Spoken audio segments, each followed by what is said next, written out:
Olá, pessoal, estamos de volta.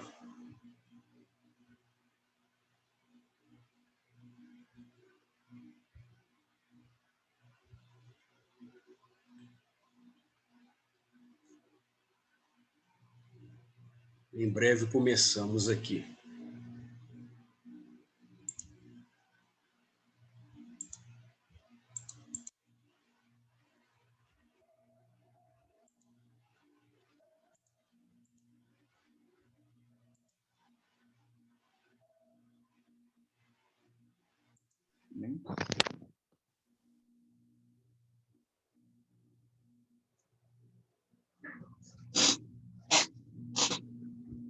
Bem, mais cedo eu falava sobre a literatura da primeira geração romântica e mencionei o poeta Gonçalves Dias, que é o nosso principal ícone dessa primeira geração romântica na poesia, e que escreveu Ijuca Pirama, que é um poema sobre um índio com esse nome. Agora, temos aqui mais um trecho. O Canto do Guerreiro diz o seguinte: aqui na floresta, dos ventos batida, façanhas de bravos não geram escravos, que estimem a vida sem guerra e lidar. Ouvi-me guerreiros, ouvi-me cantar. Então vejam que aqui alguém se dirige a esses guerreiros, né? Esses guerreiros temíveis. Agora é muito curioso, porque no romantismo eles idealizam o guerreiro, mas contra que eles estão lutando, né? Então não fica muito claro. Geralmente eles lutam com onças, com animais selvagens, ou então entre si. Até porque nós não estamos aqui num contexto de conflito entre os portugueses e os indígenas, uma vez que o casamento é o grande laço de união entre ambos, né? Valente na guerra, quem é como eu? Quem vibra o tacape, quem mais valentia? Com quem golpes daria, fatais como eu dou. Guerreiros, ouvi-me, quem é como eu sou. Então é alguém que está se achando muito, né? Como um grande guerreiro. Então, vejamos aqui, o eu lírico é um índio guerreiro. Quem é como os brasileiros, descendentes de seres tão nobres, né? Então, esses índios são representados assim para nós nos orgulharmos deles como sendo muito fortes e muito guerreiros. Enquanto isso, os indígenas mesmo viviam desnutridos, né, doentes, lá nas florestas. Então, temos aqui símbolos da nacionalidade, a selva, né, e também alguns instrumentos, como o tacape, e a ideia de um ambiente florestal. Bem, vistas essas características iniciais do romantismo, nós temos aqui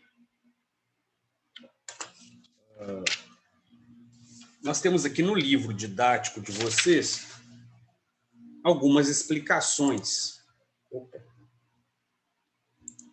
Nós temos no livro didático de vocês algumas explicações, exatamente o que eu falei aqui. Vocês estão com o livro didático de literatura? Esse livro aqui? Sim, eu pelo menos estou. É o Então, mesmo do ano passado, né? é o mesmo livro, exatamente. Então, pessoal, nós vamos pular algumas páginas e vamos aqui para a página 264. Aqui nós já temos um exercício que está exatamente nesse patamar em que nós estamos com relação aos exercícios. Então, temos aqui um poema, A Canção do Tamoio. Está na página 264. Então, temos aqui um poema com algumas perguntas sobre ele. Vamos fazer. Esse livro de literatura tem muitas explicações. Então, o que eu falei hoje mais cedo e na semana passada está sintetizado aqui nesse livro. Com exceção dessa primeira página, dessa primeira parte, que eu não tratei, porque a primeira parte é da literatura portuguesa.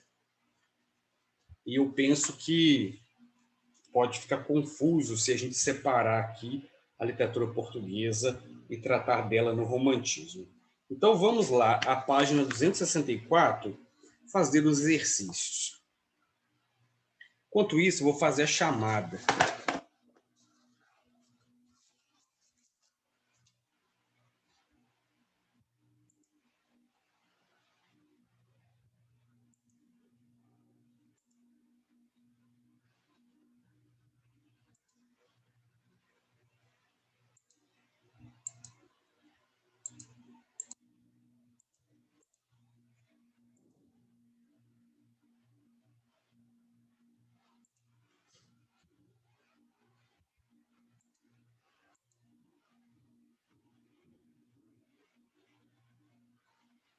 Então, vamos à chamada.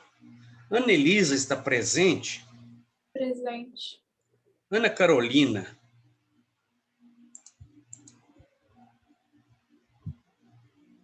O Ike está presente. Gabriel Fontinelli?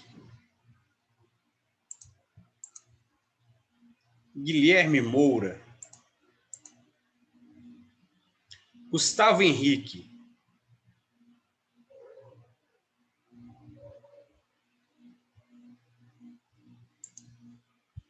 Hernando? Presente. Isabela Teixeira?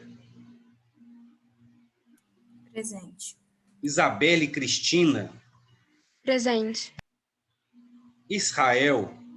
Presente. João Antônio?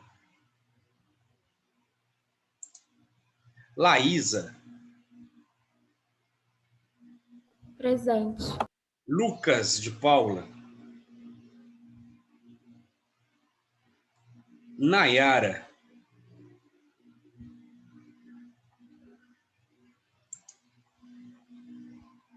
Raquel? Presente. Stephanie? Presente. Vivian? Fernanda? Presente. Isabela Raíssa?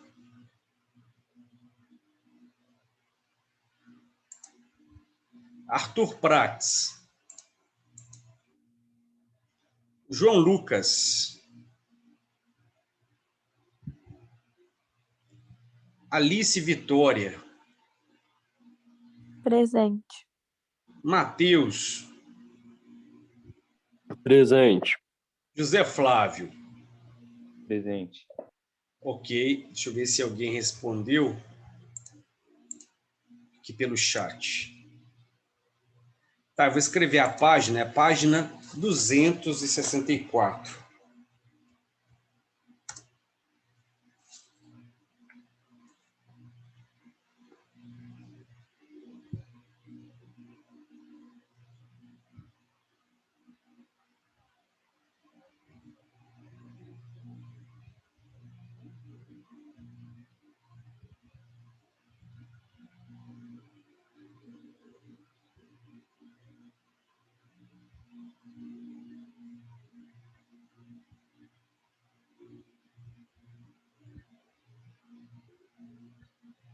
Ok, João Lucas.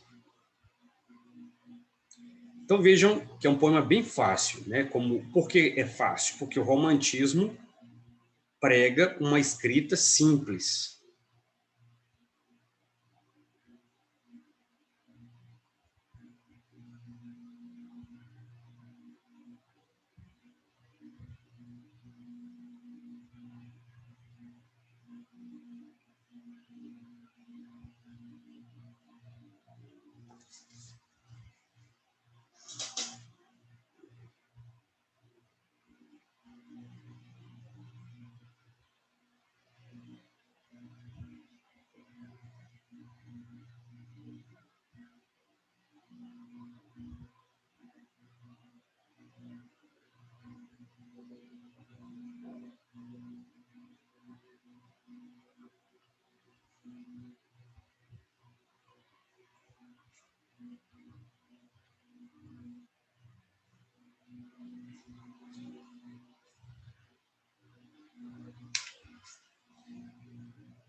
Acho que podemos corrigir, não é?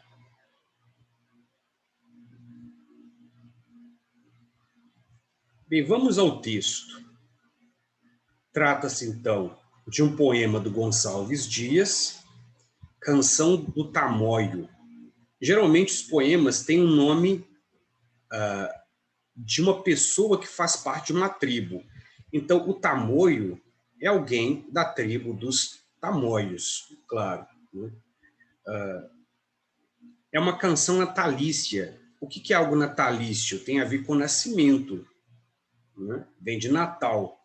Então, é uma canção dedicada a alguém que nasceu, que acabou de nascer. Esse trecho traz os princípios de honra que devem guiar a vida do índio recém-nascido. Então, vejamos o que diz. Não chores, meu filho, não chores que a vida é luta renhida. Viver é lutar, a vida é combate, que os fracos abate, que os fortes, os bravos, só pode exaltar. Veja, então, que essa primeira estrofe, como todo poema, é bem simples. Isso é característica do romantismo, com palavras simples, embora sejam desconhecidas algumas, esse desconhecimento é porque se trata de um outro contexto, mas não são palavras usadas para rebuscamento. E, bem, esse eu lírico se dirige, então, a esse recém-nascido. Aqui já podemos responder a primeira questão. O eu lírico se dirige a um interlocutor específico. Quem é esse interlocutor? Justifique com elementos do trecho. O índio recém-nascido. Isso. E o que esse recém-nascido tem em relação a ele? Qual que é a relação dos dois? O índio mais velho está ensinando princípios de honra dos índios. Isso, mas qual é a relação pessoal entre eles? Pai e filho. Isso, é pai e filho. Essa é a questão. Aí depois uma outra perguntinha, o que o eu lírico diz a ele, com que intenção? Diz a ele para não chorar, né? O que na verdade esse pai está dizendo a esse filho? O que ele está fazendo com esse filho? Ele está preparando o filho para os desafios da vida, né? Eu não sei se alguém já sentou com o pai ou com a mãe e o pai ou a mãe falou com você sobre o futuro, como a vida de adulto é cheia de obrigações, de trabalhos, de desafios, né? É uma espécie de lição, assim, de ensinamento, não é? E existe essa lição de que os fracos não têm vez, tem que ser forte. Então é uma visão também bastante binária, né, com relação ao comportamento. Existem os fracos que vão cair e os fortes que vão vencer. Se fosse uma filha mulher, ele falaria exatamente assim ou mudaria os termos? Logicamente ia mudar. Ele ia falar geralmente para ela ser doce, né, meiga, atenciosa. Geralmente, o que se espera de um homem ou de uma mulher varia muito com relação ao que a cultura define como padrão de comportamento para o masculino e para o feminino. Continua, então, o eu lírico. Um dia vivemos. O homem que é forte não teme da morte, só teme fugir.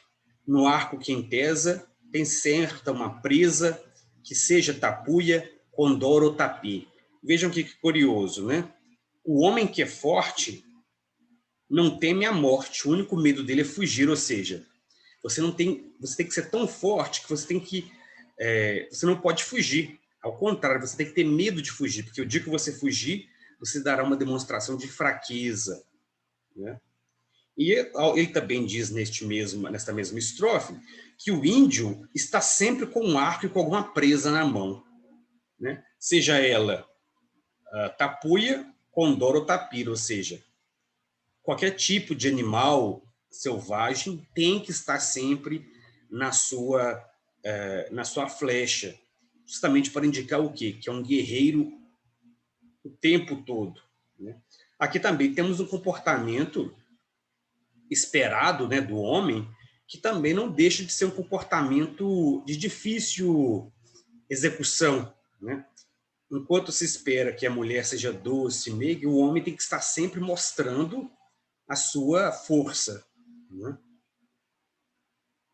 Continua então. O forte, o cobarde, seus feitos inveja, de o ver na peleja garboso e feroz, e os tímidos velhos, nos graves conselhos, curvadas as frontes, escutam-lhe a voz. Olha que interessante aqui. Nós temos esse forte, né, que causa inveja nos outros homens, claro, né? Porque ele está sempre lutando, garboso e feroz. Então, é uma mistura de feroz e bonito.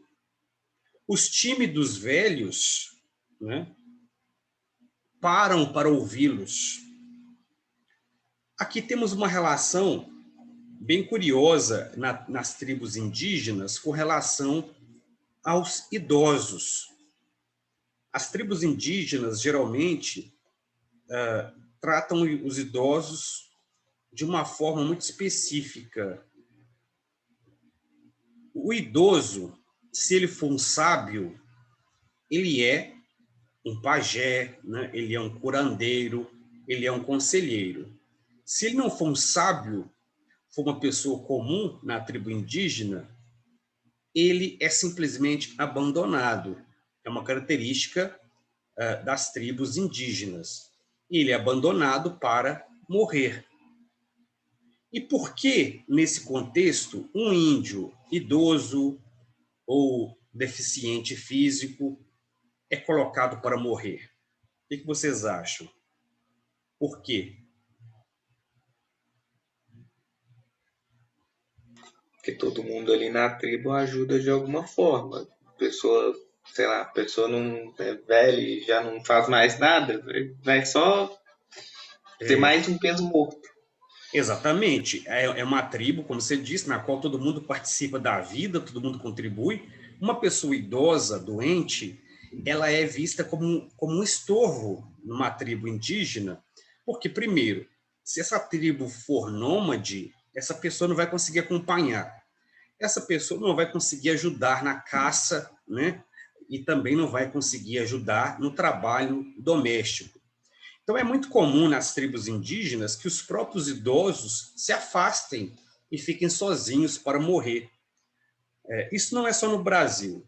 Existe até um filme japonês, que é a Balada de Narayan, em que lá as pessoas idosas nessa tribo, quando fazem 70 anos, elas vão para um morro afastado da tribo e ficam lá para morrer.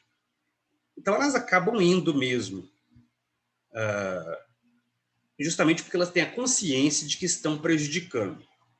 O que acontece no filme é que uma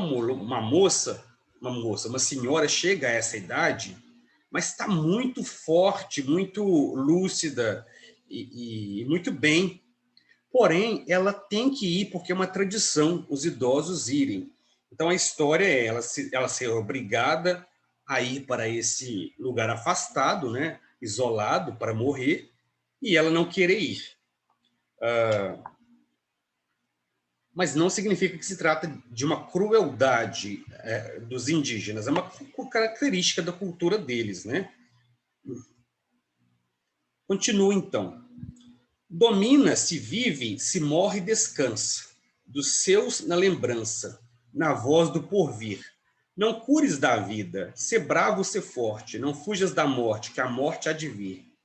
Então, novamente, lições, né, para ter força, não ter medo de morrer,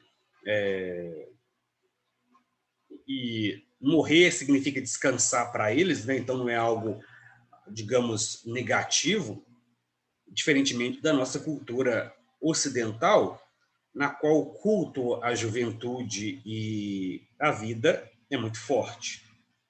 E continua: pois que és meu filho, meus brios reveste, tamoio nasceste, valente serás, seduro guerreiro, robusto fragueiro, brasão dos tamoios na guerra e na paz. Então, novamente, ele está dizendo: você é meu filho, então honre a sua tribo, né? Seja um guerreiro duro, robusto e tal, corajoso, e assim por diante. Então, veja que não é um poema complexo, não é um poema com conteúdo também, digamos assim, profundo, é simplesmente um poema dedicado a um recém-nascido. Então vamos ver a número 2. O título do poema vem acompanhado da expressão natalícia. Qual a relação entre o título, essa expressão, e o assunto tratado no poema? Bem, eu já expliquei, né? Natalício, porque vem de Natal, nascimento. É um poema dedicado a um recém-nascido, sexo masculino, e tem a ver com o assunto exatamente por isso. Todo poema é dedicado a uma lição de como esse menino deve proceder. E vejam que na nossa cultura, esse comportamento guerreiro, de lutador, é influenciado desde pequeno, quando os meninos recebem brinquedos como espada, né? Como brinquedos de super-heróis, né? Sempre indicando uma postura heróica a ser adotada. Vejamos número 3. Ao se dirigir ao seu interlocutor, o eu lírico apresenta uma imagem de índio. Que imagem é essa? Toda vez que ele se dirige a esse interlocutor, ou seja, o eu lírico se dirige a essa criança, ele apresenta uma imagem de índio. Que imagem é essa? Que características tem esse índio que ele apresenta? Ele é forte, corajoso. Isso. Porque essa imagem é importante para o romantismo brasileiro? Nós vimos mais cedo.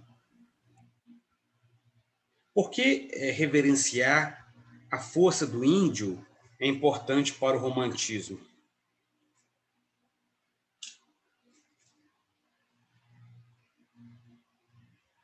Vejam, esse poema, ele é um poema dirigido aos índios, para os índios lerem? Não. Não, né? Então nós temos aqui uma contradição. É um poema sobre o índio, que fala sobre o índio, que idolatra o índio, mas não é para os índios. Eles ficam isolados lá, né? Abandonados. É um poema para a burguesia. É a burguesia que vai ler esse poema. Então, o que acontece quando você lê um poema desse, você sendo alguém que quer se sentir brasileiro, né? Você lê aqui,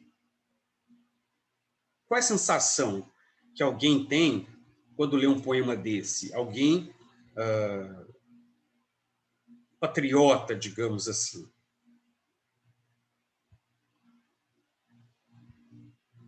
Um sentimento de nação, de pertencimento a essa nação. Exatamente. É um conceito de luta de alguém. Nossa, como eu gosto de pertencer a essa nação gloriosa, forte, valente, né? Porque, claro, o poema não poderia colocar assim: o homem burguês com a sua espada vai vencer a flechada do inimigo, que não tinha a ver com a cultura burguesa, né? Então eles utilizavam o índio como sendo uma projeção de uma ideia de brasileiro forte e valente, né? Que não necessariamente condiz com a realidade. Isso a gente faz até hoje, essa projeção. Por exemplo, quem gosta de futebol, quando vê um jogo e o seu time vence, por exemplo, de de goleada, né? Aí você brinca com seu amigo ou com alguém, nós ganhamos de vocês, nós jogamos muito bem, nós não sei o quê. A pessoa não joga futebol, mas se inclui, utiliza o nós. Por quê? Porque ela quer pertencer àquele time vencedor. Ela se coloca como participante mesmo, né? Você não diz eles venceram, eles jogaram bem. E aí, quando acontece o contrário, o seu time perde, você fica muito abalado. Por quê? Porque você sente participante daquele grupo. Você não perdeu nada, você está sentado no seu sofá vendo o jogo. Mas se você se identificou com aquele time, como acontece aqui nesse poema, e o time foi mal, a sua autoestima é prejudicada também, porque quem quer fazer parte de um grupo perdedor? Então você fica com a sua autoestima muito abalada. Isso leva, evidentemente, a você xingar o juiz, xingar os jogadores, mas você não muda de time, né? Alguém aqui já teve a experiência de mudar de time?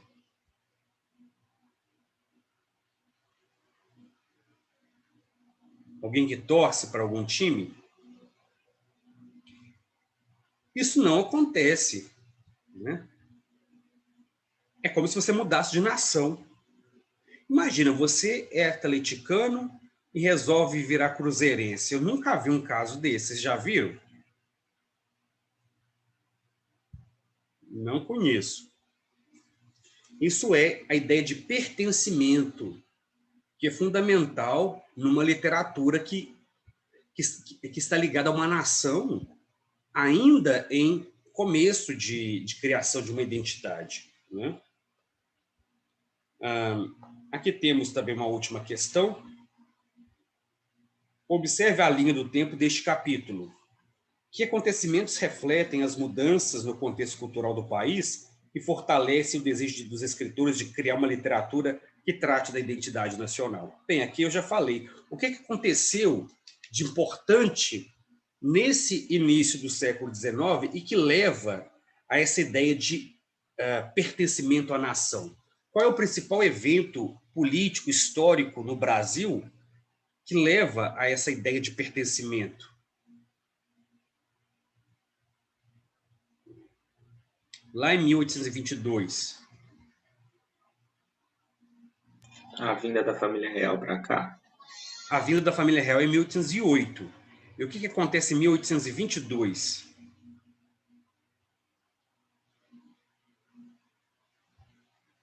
Vocês chegaram a essa época na história? O que acontece em 1822? O que Dom faz? Lá no Ipiranga, no Rio Ipiranga, as margens do Rio. Isso, é a dependência do Brasil. Então, uma vez que o Brasil se tornou independente, ele precisa mostrar que é forte, que é uma nação com qualidades, né, soberana. E é por isso que essa ideia de valorizar o índio forte acontece com muita firmeza no nosso romantismo. Então, fica muito claro para nós que essa primeira geração romântica é uma geração de idealização do indígena, mas uma idealização do indígena para agradar especificamente a burguesia. Por isso, essa idealização não é acompanhada de uma espécie de cidadania para os indígenas. Eles continuam a ser ignorados, né, como sujeitos, como pessoas. A gente vê isso também muito na literatura, e nós veremos isso no segundo ano, principalmente, com a idealização da mulher. A mulher é idealizada na literatura, mas na vida real, não, né?